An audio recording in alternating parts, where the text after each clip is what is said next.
Assalomu alaykum, hurmatli televizor ko'rguvchilar. Yaxshimsizlar? Dunyo Uyg'ur qurultiyi Tor televiziyasining kunlik xabarlar programmasiga xush keldinglar. Men Iftixor Abdurashid. Juma kuningizga muborak bo'lsin. Hurmatli ko'ruvchilar, tövəndə diqqətinizlər kunlik xabarlar programmamızın təfsilatı bo'lsin. 28 va 29 noyabr kunlari Shvetsariyaning Janva shahriga joylashgan Birlashgan Davlatlar Tashkilotida oz sonli millatlar masalalari munbiri nomida yig'in o'tkazilgan bo'lib, bu munbarga Dunyo Uyg'ur qurultiyi fondining raisi Qurultay Berlin ishxonasining mudiri G'ayur Qurbanmo qatnashib so'z qilgan. G'ayur Qurban so'z qilishning oldida so'zlash navbati Xitoy vakiliga berilgan bo'lib, u Xitoy hukumatı har qaysi millatlar o'z-o'ziga xo'ja va barobarlik ichida tinch, birga yashash va o'rtaq taraqqiyotdan bahramon bo'lishni qo'llaydi. Oz sonli millatlar o'z-o'ziga vakillik qila oladi degan. Orqadilla yig'in riyosatchisining navbatda Dunyo Uyg'ur qurultiyi vakili so'z qiladi degan e'londan keyin so'zga chiqqan G'ayur Qurban so'z qilib, Uyg'urlar oz sonli millat emas, Uyg'urlar Xitoy hukumatining sistemalik, rəhimsizlarcha elib borgan siyosatlari sababidan o'z vatanida oz sonli o'ringa tushirilib qo'yilyapti deganni o'ttirib qo'ygan. Thank you for giving us the World Congress the opportunity to speak on behalf of our people, the Uyghurs. The Uyghur people has never been a minority, but has been forced to become one in their own homeland as a result of 7 decades of systematic and brutal policies by the Chinese government. G'ayur Qurbanning so'zi boshlanmayla Xitoy vakillari oldidagi materiallarni tarixlatib, ovoz chiqarib, G'ayur Qurbanning ovozini kesishga uringan. Xitoy vakili yana G'ayur Qurbanning so'zini kesibla, Dunyo Uyg'ur qurultiyi bo'lginchi tashkilot, ularning bu yerda so'z qilish huquqi yo'q degan. Ammo yig'in boshqaruvchisi uning so'zini rad qilib, G'ayur Qurbanға tekrar vaqt berishi bilan u so'zni davom qilgan. The Uyghur people has been subjected to relentless policies and Can you make your point briefly, please, China? 所谓世委会不是非政府组织，是 The Uyghur Congress is not an NGO. It represents a separatist organization in China. 是保护少数群体。 What was saying here has nothing to do by them has nothing to do with minorities and the protection thereof. Sorry. Can I ask? That's fine. I could not hear the interpretation. My apologies. The WUC is not NGO, it's an organization trying to separate China. What they are doing now is not protect the minorities' human rights, but try to separate China. Let them to speak here is a violation of the UN Charter's principles. And we are asking the President to stop them from speaking in public. Thank you. Thank you, China. I appreciate the point that you have made, but can I say that the Speaker has been registered to participate, formally registered to participate in the forum and also registered to speak at the forum, which is not limited, as you will know, to NGOs with ECOSOC status. So in the interests of inclusive and diverse participation, speakers registered for this meeting and who have registered as speakers for the meeting, not just as participation, and it can take the floor. This speaker has been accredited, and with this in mind, I give the floor back to the speaker, but I note your remarks and thank you. Uyg'ur xalqi majburiy assimilyatsiya qilish, jazo lagerlari va majburiy emgak orqali milliy, diniy va madaniy kimlikni yo'q qilmoqchi bo'lgan Xitoy hukumati tomonidan sistemalik assimilyatsiya qilish, kamsitish va bostirish siyosatiga uchradi. 3 milliondan ortiq Uyg'ur va boshqa Turkiya xalqlari Xitoy hukumati tomonidan lagerlarga solandi va turmalarga tashlandi. Bu 2. Dunyo urushidan buyongi eng nachar ahvol degan o'ttirib qo'ygan. G'ayur Qurban yig'inda qilgan so'zining oxirida BDT va dunyo jamoatchiligini Xitoy hukumatini irqiy qirg'inchilik jinoyati uchun javobgarlik tortishga chaqiriq qilib, yana mundaq degan.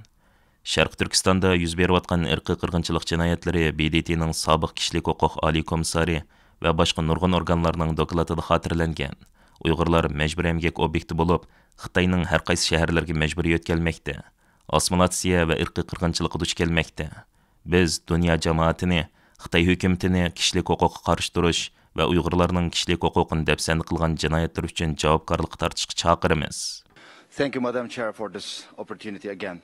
the Uyghur people has been subjected to relentless policies of systematic assimilation, discrimination, and repression by the Chinese government that seeks to erase our ethnic, religious, and cultural identity through forced assimilation, internment camps, and forced labor.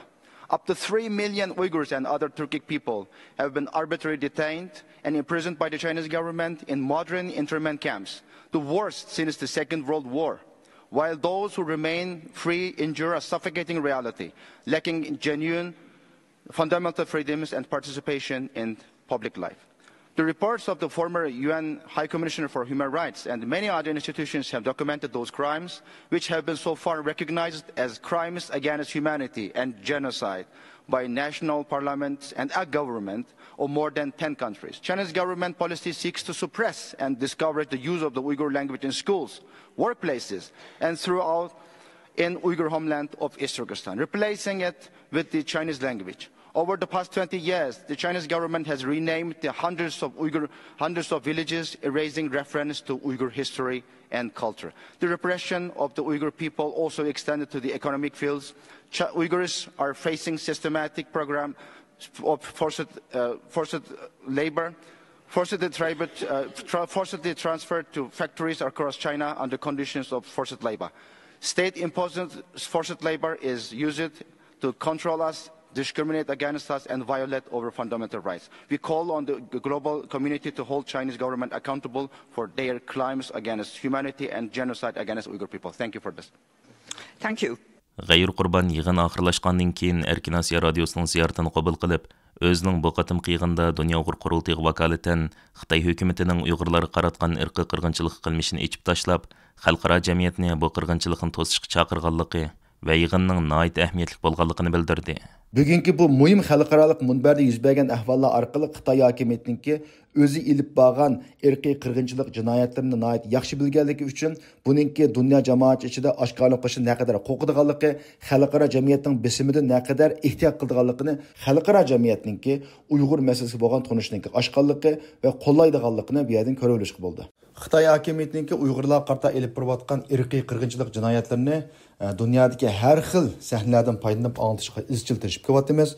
Men bugun Birleşken Devletler Teşkilatı'ndaki şu mühim bir munberden faydalanıp Xitay hakimiyyətininki cinayətlərini bir anlattım ve xalqara cəmiyyətininki bu məsələyə ciddi tədbir qo'llanishini talab qildim. Birleşken Devletler Teşkilatı'nın Cenevdeki baş ştabi diyene 25 noyabrdan 27 noyabrgacha Soda ve Kişilik Hukuk munbernamada yig'inlar chaqirilgan bo'lib, bu yig'inda Xitoyning Uyg'urlarga yurgizgan majburiy emgak va zulm siyosati o'tirib qo'yilgan. Uyg'ur vakillaridan Amerika Uyg'ur birlashmasining raisi Alfidar Iltabir va Kommunizm qurbonlari xotir fondi tadqiqotchisi Adrian Sens qatorliqlar so'z qilib, shirkatlarni savdo manfaatlarini deb Xitoyning majburiy emgak va irqiy qirg'inchiligiga sherik bo'lmaslikka chaqirgan edi.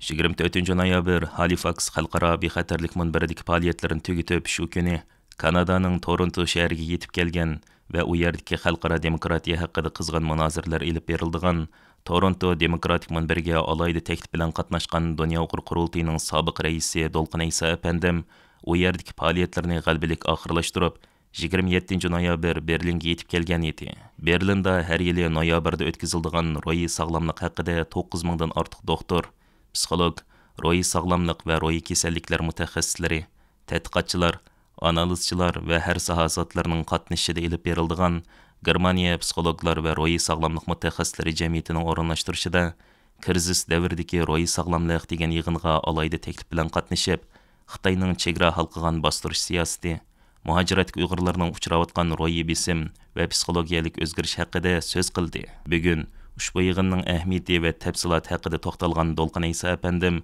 stansimizning ziyoratini qabul qilib mundaq dedi.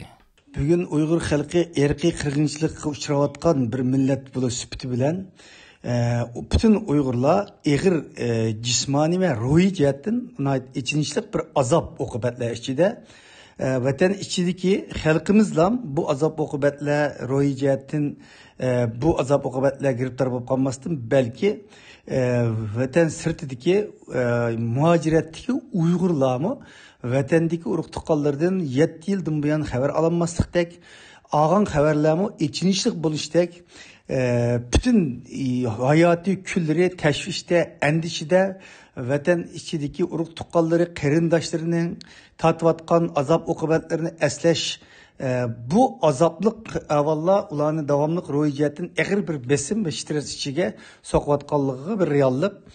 Bunda bir sharoitning o'zida dunyodagi ro'yi jihatdan tadqiqot olib boradigan va shularga davo topadigan va ularni davolaydigan, bunga yordam qiladigan qurilishlar bilan aloqa qilish, ularning yordamini qabul qilish intayin muhim. Biz Dünya Qurultayı Uyghur İnsan Hakları Demokratiya Merkezi bu yıl məxsus bir doklad e'lon qilib, muhaciratdagi Uyghur ayollarının ro'yi besimi meselesi haqida bir təşviriş etgan. Bu orqali qanday qilib mushu ro'yi kasalliklarga psixologik jihatdan besimlarga duch kelayotgan Uyg'urlar uchun bir yordam qila olamiz degan maqsad bilan Dünya Qurultayı shuna bir harakatni yapgan.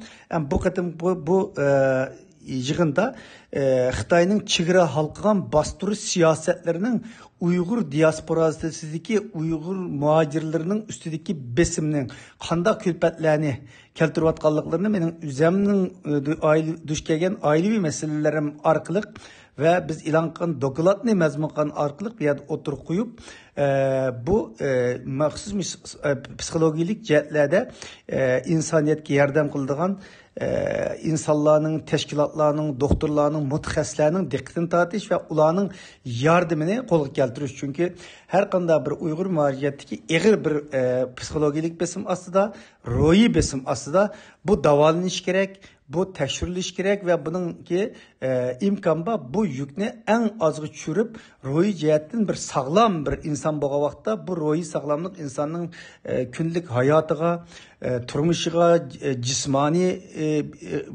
bexatarligiga va tan salomatligiga hammasiga bevosita ta'sir qiladi. Shuning uchun bundaq bir konferansda Uyg'ur masalasini, Xitoyning chegara qilgan bostirish siyosatining Uyg'ur diasporasidagi Uyg'ur xalqiga bo'lgan ta'sirining qaysi darajada ig'ir bo'lganligini o'tirib qo'yish, bu Uyg'urlar uchrayotgan bu masalani hal qilish, yangilatish va yordam elish jihatda favqulodda muhim ahamiyatga ega. Türkiye hükümetinin $200,000 öymülük setip algan chet elliklerge Türkiye puhralıqını beriş toğrısıdaki vatandaşlık kanunu e'lon qilingandan keyin Xitaylarning buningdan nayt önümlük paydalanayotganligi ma'lum bo'lmoqda. Bu qonundan paydalanib, Türkiye puhralıqıga yetayotgan Xitaylarning tez sur'atda ko'payishi Türkiye'deki öktiç partiyalarning qattiq noroziligini qo'zg'amoqda. Navbatda Xitoy Türkiye'ga mablag' silishni bahona qilib, Türkiye'nin bazı shaharlarida Xitoy mahallasi qurish planini o'tirg'i chiqarishi Türk xalqining qattiq noroziligini qo'zg'amoqda. Türkiye'deki tonilgan ijtimoiy taratquchi olpini Selim Gülgerenning bu vaqtda tarqatgan xabarini 50,000dan ortiq kishi ham baharlagan. U bu to'g'riliq mundaq deydi. Xitoyning dangliq bir mashinsozlik shirkati Manisada zavod qurdi ekan. Bu yaxshi xabar. Lekin bu zavodda ishlash uchun 2500 nafar Xitoy Manisaga kelib joylashadi ekan. Manisada Xitoy mahallasi qurildi ekan. Agar bundaq bir to'xtamnoma tuzilgan bo'lsa, ko'nglim bekli yerim bo'lmoqda. Davlatimizda shuncha ko'p xizmatsiz yoshlar ish kutib turug'liq. Nemishqa Turkiyaga bu Xitoylarni elib keladi. Ijtimoiy taratqularda ko'plagan kishi buningga norozilik bildirgandan keyin Manisa shaharlik hukumatning boshlig'i Fardi Zeyrak apandi bu vaqtda muxbirlarga bayonot berib, Xitoy mahallasi emas, Xitoy ko'chasi qurilganligini bildirgan. U mundaq degan: Xitoyning BYD shirkati mablag' silib Manisada quradigan to'qliq avtomobil ishlab chiqarish zavodi 2026-yili mashina ishlab chiqarishga boshlamoqchi. Mazkur shirkat bu zavodni ishlatish uchun 2500 nafar Xitoy ishchini elib kelganligini bildirdi. Biz Manisada Xitoy mahallasi emas, Xitoy madaniyatini aks ettiradigan Xitoy ko'chasi qurishni planlayapmiz. Turkiyaning Saadet va Kelajak partiyasining bo'lgan parlament a'zolarining parlamentdagi guruhi mas'uli Selçuk Özdağ apandi bu vaqtda to'xtalib mundaq dedi: "Eng yaxshisi Xitoylar kelmagan bo'lsa yaxshi bo'ladi. Kelgan taqdirdami Xitoy mahallasi va Xitoy ko'chasi qurishning hojati yo'q. Turkiyada yetarli sonda injener va mashinsozlik zavodida ishlay oladigan diplomli texnik xodimlar bor. Mazkur zavodda ishlaydiganlarni Xitoydan elib kelishning hojati yo'q." Dünya Uyg'ur Qurultayining tashkil ishlarga mas'ul muavin raisi, Markaziy Istanbuldagi Dünya Uyg'ur Qurultayi vaqfisining raisi Abdurashid Abdulhamid apandi Manisada qurilishi planlanayotgan Xitoy mahallasi to'g'risidagi ko'z qarashini bayon qilib, Türklarning Xitoyni va Xitoy madaniyatini tushunmasdan ba'zi kelishimlar tuzayotganligini ilgari surdi. Türkiye Tashqi ishlar ministri Hakan Fidan bu yil 6 ayning 3-4 kunlari Xitoyga rasmiy ziyorat elib borgandan keyin Türkiye Xitoydan import qilingan avtomobillarning tamojna bejini 40% ga o'stirgan edi. Halbuki 7 ayning 8 kuni Xitoyning eng chong mashinsozlik shirkati bo'lgan BYD Prezident Recep Tayyip Erdoğan qatnashgan murosimda Türkiye'de mashinsozlik zavodi qurish haqidagi kelishimga qo'l qo'yganligi ma'lum. Hurmatli ko'ruvchilar, yuqorida diqqatingizga kunlik xabarlar programmamizning tafsilotini sundik. Keng qitimliq sonimizgacha ko'rishkish omon bo'lgaysizlar. Stansiyamizning YouTube kanaliga a'zo bo'lishni unutmang. Xayr xo'sh.